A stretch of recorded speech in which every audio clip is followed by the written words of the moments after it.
बड़े बड़े बयानात देने वाले एतजाज अहसन मुश्किल में फंस गए।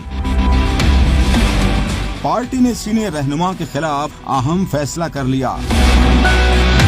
चंद रोज कबल एतजाज अहसन ने नून लीगी क़यादत के खिलाफ बयान दिया था। पीपी रहनुमा ने कहा था, क्या कोई 6 माह पहले ये कह सकता था पूरी बिसात उलट जाएगी? कोई ये नहीं कह सकता था इमरान खान जमीन पर और नवाज शरीफ अर्श पर होगा। ये नवाज शरीफ, शहबाज शरीफ, मरियम, ये मुकदमे तो आपके में जिस तरह किसी की तली पे लिखे हुए हो, इस तरह ये लिखे हुए मुकदमे जिनसे इनको इनको इस तरह छोड़ना। और मैं ये समझता हूँ कि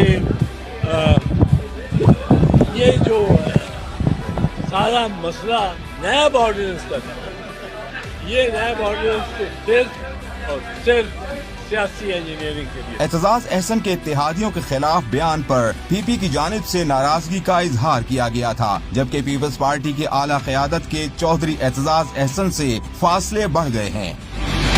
ज़राए के मुताबिक साबिक सदर आसिफ जरदारी की हिदायत पर एतजाज अहसन के खिलाफ कार्रवाई का फैसला किया गया, जिसके मुताबिक एतजाज अहसन की सेंट्रल एग्जीक्यूटिव कमेटी और पार्टी की बुनियादी रुकनियत मुअत्तल करने का फैसला हुआ।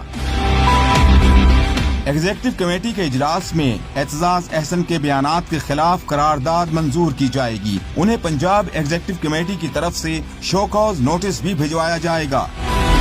कायम मकाम सदर राना फारूक सईद ने इल्जाम आयद करते हुए कहा, एतजाज अहसन तहरीके इंसाफ के एजेंडे पर काम कर रहे हैं, जबकि नून लीगी क़यादत ने भी एतजाज अहसन के खिलाफ कार्रवाई का मुतालबा किया है।